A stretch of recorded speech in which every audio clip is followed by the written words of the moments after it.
Hi everybody, today I will show you how to connect API with WordPress. So let's just begin. Alright, so to connect the API with the WordPress, first of all we have to install the plugin to use the API. So let's just go inside the plugins and click on the add new here. And here you just have to write down WP get API. Alright, so as you can see this, we have this WP get API.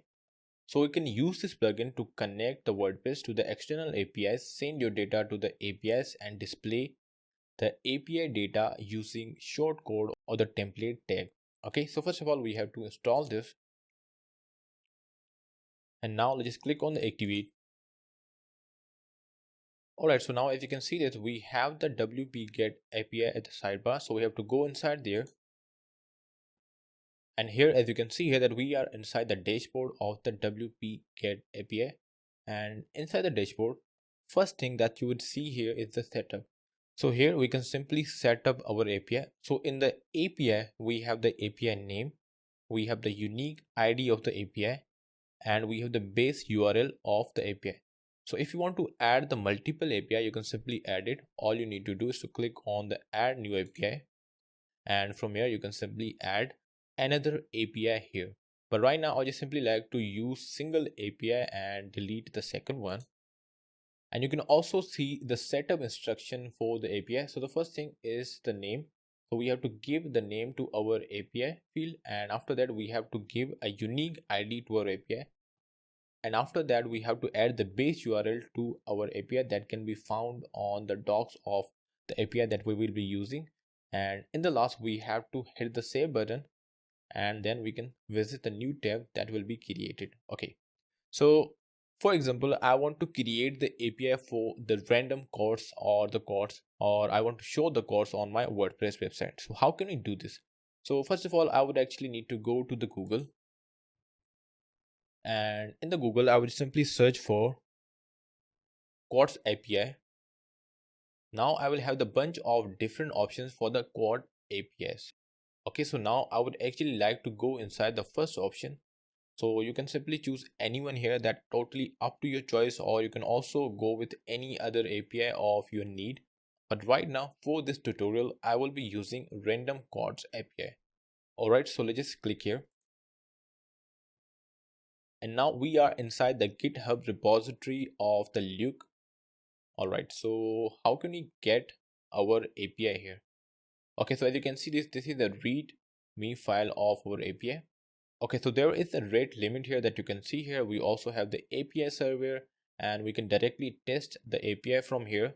And we also can see the API references. We can get the list of the chords. We can get the chord by ID, and you can also see the bunch of different options here. All right. So if you want to get the random chord, you'd actually use this path. Okay, as you can see here, we will actually use this endpoint. Okay, so these are actually called the endpoint. And the URL that you're watching here is actually the base URL for the API that we will be using. Okay, so let's scroll down, and you can also see the query parameters here.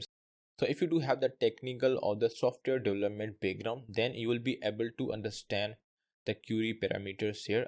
Other than that, you can simply skip this right now. All right, so this will be our response. As you can see here, the response will be in the JSON format.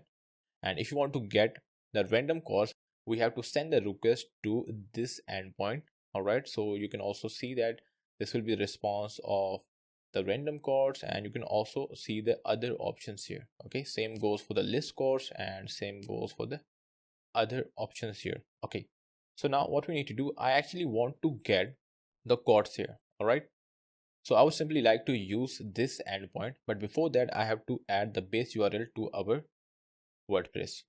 So let's just copy this and go back to our WordPress here. And first of all, we have to add the name of our API. So that would be chords, and we have to add the unique ID here. And you have to remember that to add the unique ID, you have to use the lowercase and the underscore. Alright, so you have to remember here before adding the unique ID that we can choose our own unique ID for this API, but we have to make sure that we use lowercase letters and the underscores only. Okay, so let's just write down quotes underscore 0.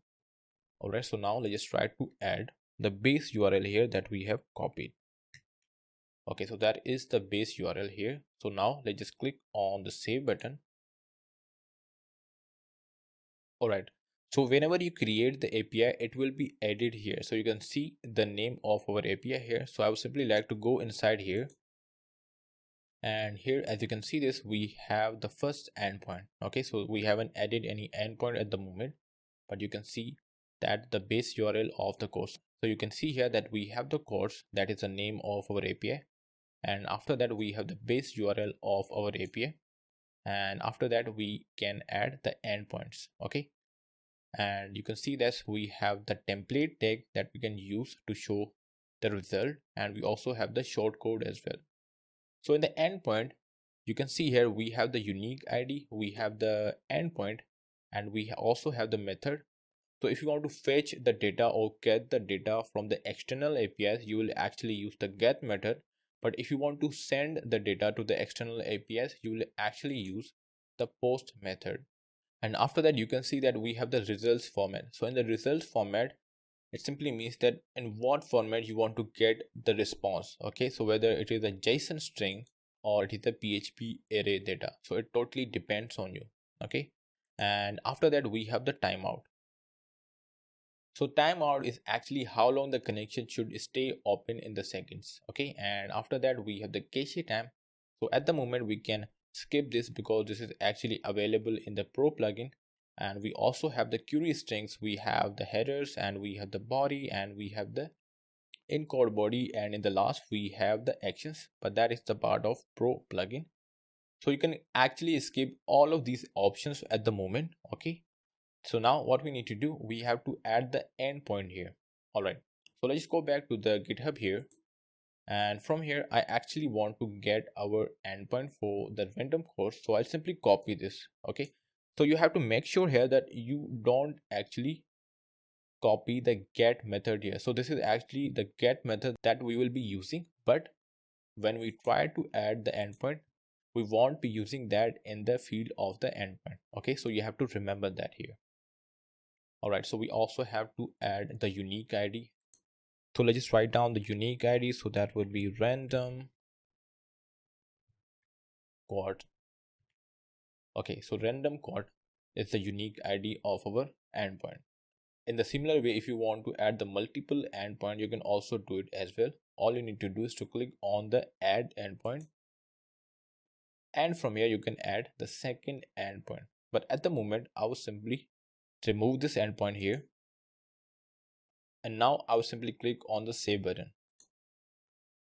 Alright, so now we have created our endpoint, so let's just use it. So let's just copy the shortcode here, and I would actually like to create the post. Okay, so now let's just click on the add new post, and in the post we will actually use the shortcode for our API. Alright, so here let's just write down API testing in the title, and here in the block I would actually use the shortcode. So let's click on the add button here. Let's just search for shortcode, click on the shortcode here, and we have to paste the value here. All right, so now let's just click on the save draft, and now let's just click on the preview. So I want to have the preview in the new tab.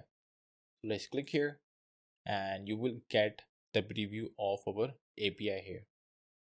So if we get the response here, it simply means that our API is perfectly working. But if you get any kind of error, it simply means that there is some kind of error in our API or the endpoints, or we have done some mistakes somewhere. Okay, so you can see this a kind of mess here. So this is actually the response of our API. Obviously, the data is not formatted at the moment, but you can see that we have the code here. So let me just highlight this. So we have the code here. Okay, so along with that, we have the author, and we have the tag, we have the author slug, and you can also see the other options here.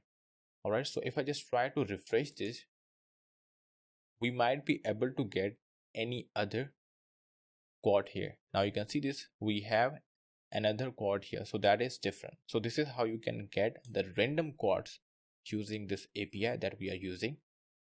So this is how we can connect the API in the WordPress. So if you really find this video useful, hit the like button and subscribe the channel.